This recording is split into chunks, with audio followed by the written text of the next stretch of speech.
درخواست کروں گا عمران خان صاحب سے کہ وہ اپنے دل کی بات کریں آپ سے.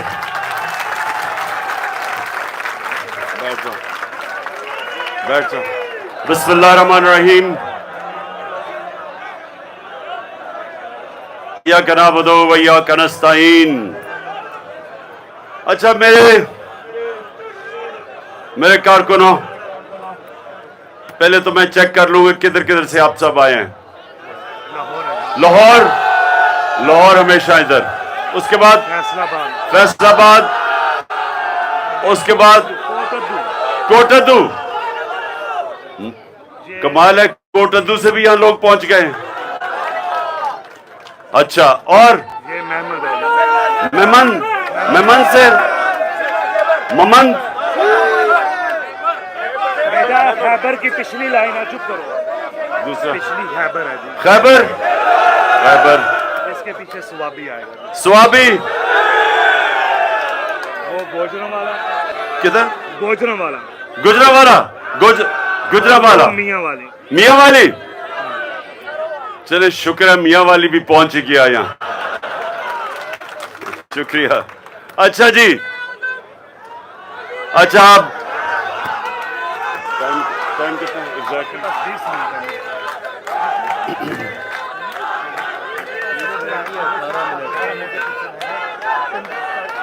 کدھر اوورسیز پر؟ اچھا ہمارے پاکستانی. جی شاہد بٹ صاحب، بڑی خوش ہوئی آپ کو دیکھ کے. عابد تنویر صاحب بہت شکریہ. تھوڑا ادھر ہو جانا، تھوڑا ادھر ہو جانا. اچھا جی، اچھا آپ سنیں، میرے کارکنوں سنو. 17 منٹ ہے میرے پاس، 17 منٹ ہے. تو میں یہ چاہتا ہوں کہ میں اپنے نوجوانوں کو لیڈرز بنا دوں. تو کیونکہ پھر سے اچھا، میں باہر بھی لوگ ہیں، باہر بھی ہیں. اچھا باہر بھی ہمارے ٹائیگر باہر سن رہے ہیں، تو ان کے لیے بھی، ان سب کو میں آج، ہاں عمران ٹائیگرز بھی ہیں وہاں، اور میں ساروں کو آج سلام بھی پیش کرتا ہوں. اور جس طرح آپ نے یہاں پیرا دیا ہے، اگر آپ لوگ یہاں پیرا نہ دیتے تو ابھی تک میں جیل میں ہوتا.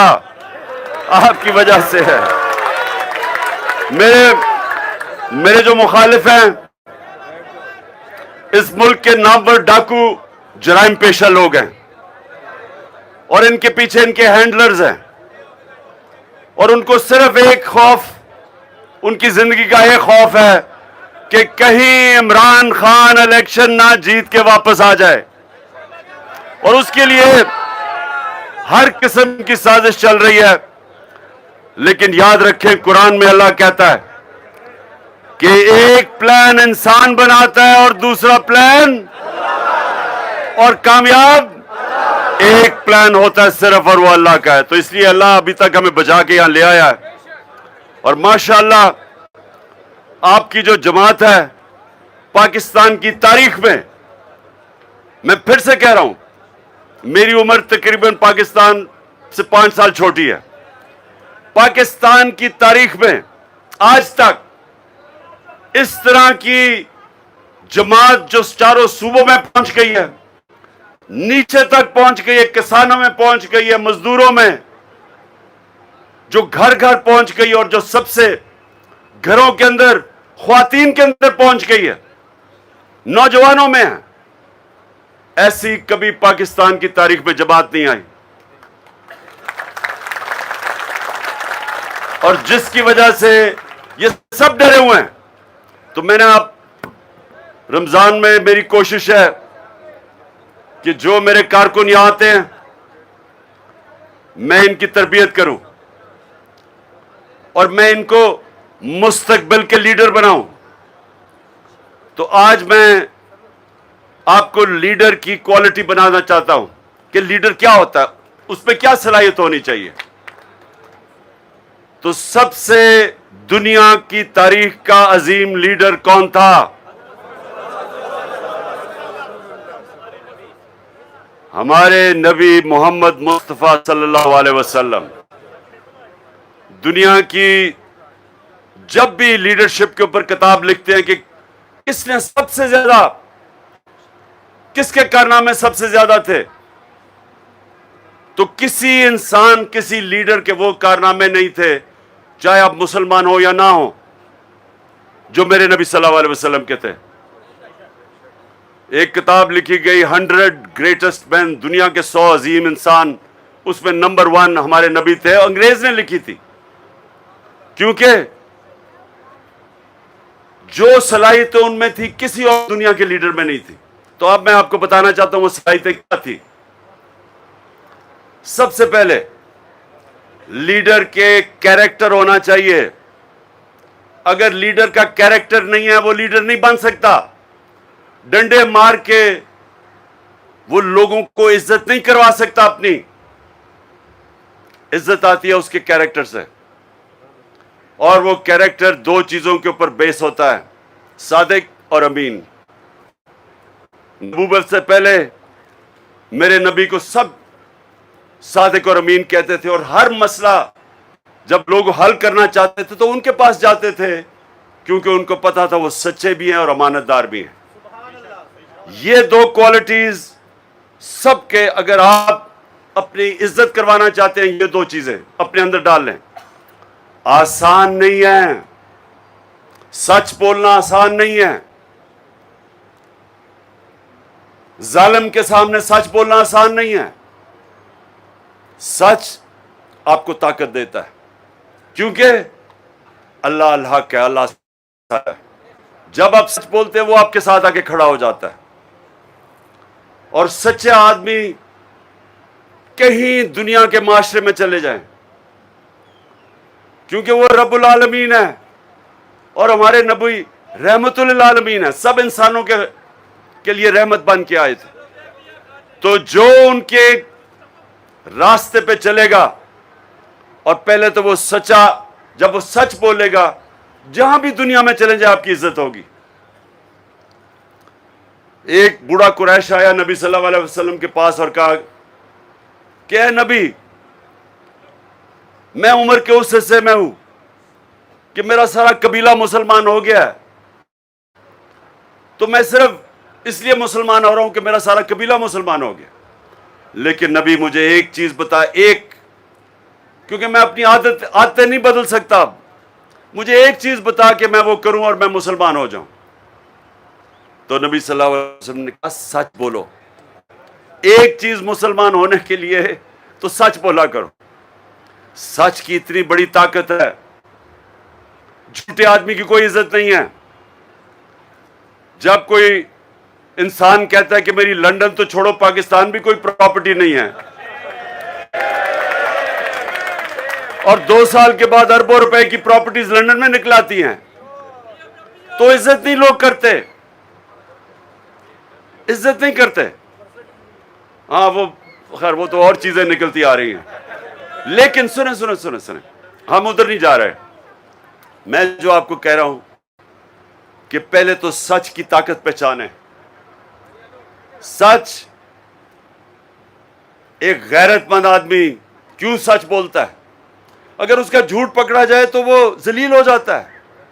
تو اگر غیرت ہوگی تو ذلیل ہوگا، بے غیرت تو ذلیل ہی نہیں ہوگا. غیرت مند آدمی، سنیں، چھوڑو ان کو، چھوڑو. اچھا، دوسری چیز امانت دار، انصاف کرنا. یہ یاد رکھیں کہ انصاف کرنا یہ بھی آسان نہیں ہے. قرآن میں اللہ کہتا ہے، یہ ذرا آیت سن لیں. مجھے اس آیت نے بڑا متاثر کیا تھا جب میں نے یہ آیت پڑھی، کہ اپنے دشمنوں سے بھی اتنی نفرت نہ کرو کہ انصاف نہ کر سکو. یعنی اپنے دشمنوں سے بھی کسی سے اتنی نفرت نہ کرو کہ انصاف نہ کر سکو. یہ ہے زور انصاف کے اوپر. ماں باپ بھی اگر ماں باپ کے سامنے بھی ان کے خلاف بھی انصاف کرنا پڑے، انصاف کرو. ماں باپ کا کتنا رتبہ ہے ہمارے دین میں، لیکن انصاف کا کتنا اونچا رتبہ ہے اس سے. تو یہ 2 چیزیں اپنے یاد رکھیں کہ جب بھی آئے، مثلا آپ جب کیپٹن بنے یا آپ کوئی یونین کاؤنسل کے ناظم بنے یا آپ آگے جائیں ڈسٹرکٹ میں بنے یا ایم پی بنے یا ایم این اے بنے، یاد رکھیں آپ کے اوپر سب سے زیادہ لازم ہے کہ آپ انصاف کریں، کیونکہ اس کو لیڈر مانتے ہیں لوگ جب پتہ ہے کہ وہ سفارشی نہیں کھلاتا، وہ انصاف کرتا ہے۔ جو انصاف نہیں کرتا اس کی عزت نہیں ہے۔ آج آپ پی ٹی آئی کو دیکھ لیں، تحریک انصاف کو، اور باقی جماعتوں کو دیکھ لیں، ایک جماعت میں سارے زرداری اور بھٹو اوپر بیٹھے ہوئے ہیں، دوسرے میں صرف شریف اوپر بیٹھے ہوئے ہیں۔ تحریک انصاف میں بتائیں کون سا عمران کا رشتہ دار اوپر بیٹھا ہوا ہے؟ کیونکہ سنیں ٹائم کم ہے۔ تیسری چیز سنیں، بس تیسری کوالٹی، دو کوالٹیز میں نے بتا دی، تیسری جو کوالٹی ہے وہ کہ بزدل انسان لیڈر نہیں بن سکتا۔ جو لیڈر بنتا ہے اس کو اپنے خوف کے اوپر قابو پانا پڑتا ہے۔ یہ نہیں کہ ہمیں خوف نہیں ہے، سب کو خوف ہوتا ہے، لیکن لیڈر تب بنے گا جب وہ خوف کے اوپر قابو پا لے۔ کیونکہ اگر فوج ہے اور وہ دیکھے کہ ان کا کمانڈر یا ان کا جو اوپر جنرل یا میجر وہ ڈر گیا ہے، تو ساری فوج اس کی عزت کرنی چھوڑ دیتی ہے۔ خالد بن ولید دنیا کی تاریخ کا شاید ہی کوئی اس طرح کا جنرل آیا ہو، اگلی سب سے آگے لڑتا تھا۔ خالد بن ولید سب سے آگے لڑتے تھے، لیڈ کرتے تھے، پھر تھوڑے سے لوگوں سے وہ جیت جاتے تھے، کیونکہ لیڈر آگے جب تک لیڈر کھڑا ہے اس کی ٹیم کھڑی ہے۔ کرکٹ کیپٹن، ساری کھیلوں کے اندر صرف ایک کیپٹن میں لیڈرشپ کی ضرورت ہے، ایک کھیل میں، وہ ہے کرکٹ۔ میدان میں جب مشکل وقت آتا ہے ساری ٹیم کیپٹن کی طرف دیکھتی ہے۔ جب ایک میچ پھنس جاتا ہے، کرائسس آتا ہے، ٹیم ہارنے لگتی ہے، تو ساری ٹیم کپتان کی طرف دیکھتی ہے۔ جدھر کپتان گرا ٹیم گری، جب وہ کھڑا ہو گیا ٹیم لڑتی رہتی ہے۔ یہ کسی میں بھی، ہر چیز میں، دنیا میں لیڈر وہ ہوتا ہے جو پریشر برداشت کرتا ہے، جو مشکل وقت پہ کھڑا ہوتا ہے، جو ڈرتا نہیں ہے، جو اپنے خوف پہ قابو پاتا ہے۔ تو یہ تیسری کوالٹی ہے۔ اور اللہ قرآن کے اندر جو ہم اب اس پہ جب عمل کرتے ہیں تو ہمارا دین ہی ہمیں طاقت دے دیتا ہے، کیونکہ اللہ جب یہ کہتا ہے کہ زندگی موت میرے ہاتھ میں، عزت ذلت میرے ہاتھ میں اور رزق میرے ہاتھ میں، جب یہ تین چیزیں جو سب سے بڑے انسان میں خوف پیدا کرتا ہے، جب اللہ کہتا ہے میرے ہاتھ میں ہے، تو وہ آپ کے خوف دور کر رہا ہوتا ہے۔ اور پھر قرآن کی آیت ہے کہ جو لوگ ایمان لے آئیں اللہ ان کے خوف دور کر دیتا ہے۔ اور اسی لیے جب نبی صلی اللہ علیہ وسلم نے مدینہ کی ریاست میں وہ عرب جن کی حیثیت نہیں تھی ان کو جب ایک قوم بنایا، اور انہوں نے دو سپر پاورز ان کے دیکھتے دیکھتے 10-11 سالوں میں وہ گر گئی، تو وہ آزاد لوگ تھے، خوف سے آزاد ہو گئے، موت کے خوف سے آزاد ہو گئے۔ اور وہ لوگ، آزاد لوگوں نے دنیا کی امامت کی، کئی 100 سال تک مسلمان دنیا کی امامت کرتے رہے، دنیا کی سپر پاور بنے رہے، لیکن بنیاد رکھی تھی مدینہ میں دنیا کے سب سے عظیم لیڈر نے، کہ انہوں نے لوگوں کو آزاد کر دیا، خوف سے آزاد کر دیا۔ پھر یہ پیسے کا بت ہے، لالچ ہے، یہ سب بت ہیں، ان سب سے آزاد کر دیا، اور وہ انسانوں کو عظیم انسان بنا دیا۔ جو زمین پہ رینگ رہے تھے ان کو پر دے دیے، اور وہ لوگ پھر دنیا کی ہر چیز میں آگے نکل گئے۔ سائنسدان بھی سب مسلمان تھے کئی 100 سال تک، تو ہر چیز میں وہ آگے نکل گئے۔ تو سب سے پہلی چیز کہ یہ جو خوف ہے یہ آپ کو زمین پہ رکھتا ہے. یہ زنجیر ہے. خوف زنجیر کے باندھ پہ رکھتا ہے, آپ کو بڑا انسان نہیں بننے دیتا. کئی لوگ ہیں جو بڑا ڈرتے ہیں. مثلا جو سب سے پہلا آدمی جو سب سے اونچے پہاڑ پہ چڑھا تھا, اس کا نام تھا ایڈمنڈ ہلری. اس سے پہلے جس نے کوشش کی تھی پہاڑ پہ چڑھنے کی, یا وہ مر گیا تھا اور یا وہ فیل ہو گیا تھا. تو سوچیں کہ جب یہ پتا ہو کہ میرے سے پہلے یا مر گئے تھے, کیونکہ بڑا مشکل تھا ان دنوں میں, آج سے 70 سال پہلے سب سے اونچے پہاڑ پہ چلنے کا, تو یا وہ مر گئے تھے یا وہ ہار مان کے واپس آ گئے تھے. تو جب ایک آدمی ایڈمنڈ ہلری نے فیصلہ کیا کہ میں چڑھوں گا, تو اس نے سب سے پہلے اپنے خوف کے اوپر قابو پایا, موت کے خوف کے اوپر قابو پایا. اور ساری دنیا یاد رکھے گی اس پہلے آدمی کو جو سب سے اونچے پہاڑ پہ چڑھ گیا, ماؤنٹ ایورسٹ پہ. اسی طرح سپورٹس میں, کرکٹ میں بتاؤں, میں کرکٹ کھیلتا تھا. تو جب میں کرکٹ کھیلتا تھا, بڑے بڑے اللہ نے ٹیلنٹ کھلاڑیوں میں دیا ہوا تھا, لیکن وہ بیٹسمین گیند لگنے سے ڈرتے تھے, اس کی وجہ سے اوپر نہیں جا سکے, یا وہ ہارنے سے ڈرتے تھے. یہ بھی بہت بڑا خوف ہے, ہارنے کا خوف. بزنس مین ہوتا ہے وہ جو ڈرتا ہے کہ مجھے نقصان نہ ہو جائے, وہ کبھی بڑا بزنس مین نہیں بنتا. ہر جگہ انسان کو چیلنج آتا ہے, اور بڑا انسان وہ ہوتا ہے جو اپنے خوف پہ قابو پا جاتا ہے. اور پھر یہ یاد رکھیں کہ جو آپ کی زندگی ہے نا, وہ کبھی سیدھی لائن پہ نہ اوپر جاتی ہے نہ نیچے آتی ہے. یہ ذرا غور سے سنیں آپ. زندگی جو ہے نا, وہ اونچ نیچ کا نام ہے. اچھے وقت برے وقت آتے ہیں زندگی میں.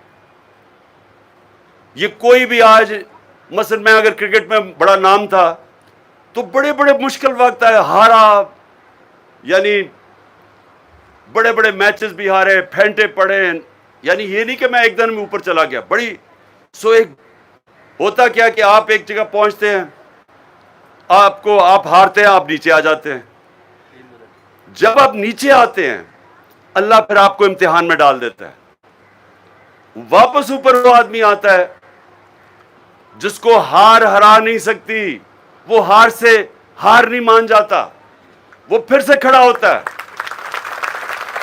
اور وہ سب سے امپورٹنٹ چیز, اپنی غلطیوں کا جائزہ لیتا ہے کہ میں کیوں ہارا تھا. میں جب کرکٹ کھیلتا تھا, سونے سے پہلے سارا نوٹ کرتا تھا کہ میں نے یہ غلطی کی, یہ غلطی کی اور یہ غلطی کی. پھر میں جاتا تھا پریکٹس کر کے وہ اپنی غلطیوں کو دور کرنے کی کوشش کرتا تھا. کئی ایک ہفتے میں ہو جاتی تھی, کئی 6 مہینے میں ہوتی تھی غلطیاں دور, کئی 1 سال لگ جاتا تھا, اور کئی میری ایسی غلطی جو 3-4 سال لگے مجھے دور کرنے میں. لیکن اوپر تب آپ جاتے ہیں جب آپ اپنی غلطیوں کا جائزہ لے کے, محنت کر کے, دور کر کے پھر اوپر جاتے ہیں. اور پھر آپ اوپر جاتے رہتے ہیں, پھر آپ کو نقصان ہوتا ہے, پھر آپ وہی کرتے ہیں, پھر اور اوپر چلے, اس طرح اوپر جاتے ہیں.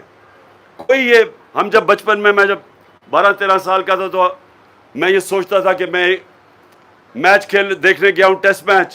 انہوں نے کہا جی یہ کھلاڑی کم ہو گیا, میں نے ہاتھ کھڑا کیا, انہوں نے مجھے کھلا دیا اور میں سٹار بن گیا. یہ صرف خواب میں ہوتا ہے ایسے, اصل زندگی میں ایسے ہوتا نہیں ہے. زندگی ایک محنت اور مشکل کا نام ہے, زندگی ایک جدوجہد کا نام ہے. اور جب تک آپ اپنے آپ کو چیلنج کرتے رہتے ہیں, آپ سیکھتے جاتے ہیں اور اوپر جاتے رہتے ہیں. اور آخر میں جو لیڈر ہوتا ہے وہ اپنے آپ سے باہر نکل آتا ہے, وہ اپنی میں کو قابو کرتا ہے, وہ اپنی میں کا غلام نہیں بنتا, وہ اپنی میں اور میں کا بت توڑتا ہے. کوئی بھی بڑا لیڈر ہوتا ہے وہ اپنی ذات کے اندر جو اپنی سوچتا ہے وہ کبھی بڑا لیڈر نہیں بن سکتا. لہذا نبی صلی اللہ علیہ وسلم نے جب اتنی مشکلوں کے بعد, سارا عرب ان کے نیچے آ گیا, سارے عرب کا مالک بن گئے مشکلوں کے بعد, تو عرفات میں جب آخری خطبہ دیتے ہیں اور جب اپنا خطبہ ختم کرتے ہیں اور کہتے ہیں ہم لوگوں سے کہ بتاؤ کہ میں نے دیانت داری سے اللہ کو آپ کا پیغام دیا, کیونکہ آج میں نے آپ کا اللہ کا پیغام مکمل کر دیا. تو سارے لاکھ لوگوں کی آواز آئی کہ ہاں نبی، آپ نے دیانتداری سے اللہ کا پیغام دیا ہمیں. رونا شروع کر دیتے ہیں لوگ، کیونکہ ان کو ایک دم یہ سوچ آتی ہے کہ یہ اگر پیغام پورا کر دیا تو اب تو انہوں نے ہمارے میں رہنا نہیں ہے. یہ تو پیغام دینے کے لیے آئے تھے، یہ ذات کے لیے نہیں آئے تھے، یہ اپنے محل بنانے کے لیے، جائیدادیں بنانے کے نہیں آئے تھے، یہ تو ایک اللہ کا پیغام لے کے آئے تھے. اسی لیے آج تک اور جب تک دنیا رہے گی ہم ان کے لیے اپنی جانیں قربان دینے کے لیے تیار ہیں، کیونکہ وہ ہمارے لیے آئے تھے، اپنے لیے نہیں آئے تھے. اور قائد اعظم ہمارے جو اس ملک کا لیڈر لنگ کینسر سے مر رہے تھے، کسی کو پتہ نہیں چلنے دیا کہ کہیں پاکستان کو روک نہ دے بننے سے. اپنی ذات کے لیے نہیں آئے تھے، ان کو تو پتا تھا کہ انہوں نے زندہ نہیں رہنا، لیکن ہمارے لیے انہوں نے پاکستان کے لیے آخری دم تک جدوجہد کی، جس کے لیے جب تک ہمارا ملک رہے گا ہم قائد اعظم کو سلام بھی کریں، ان کے لیے دعائیں بھی دیں گے. اچھا جی، دعا کرتے ہیں. روزہ تقریباً کھل کے اذان ہونے سے پہلے 4 میری اللہ سے دعائیں، 4 میرے ساتھ ہاتھ اٹھائیں، دعا کریں. اللہ پاکستان کو مدینہ کے ریاست کے اصولوں کے اوپر ایک عظیم قوم بنا. اللہ پاکستان وہ ملک بنے جو کوئی انسان بھوکا نہ سوئے. اللہ پاکستان میں عدل اور انصاف پیدا کر اور انسانوں کو قانون کے سامنے ایک برابر کر دے. اور آخر میں خاص طور پہ یا مماند ادھر سے قبائلی علاقے سے بہت لوگ جاتے ہیں باہر نوکریاں ڈھونڈنے کے لیے، تو میں آپ کے لیے بھی، کیونکہ مائیں بہنیں بچے سب یاد کرتے ہیں جب کمانے والا باہر چلا جائے، تو میری آخری دعا یہ ہے کہ اللہ پاکستان کو وہ ملک بنا جو باہر سے لوگ پاکستان میں نوکریاں ڈھونڈنے آئے. آمین.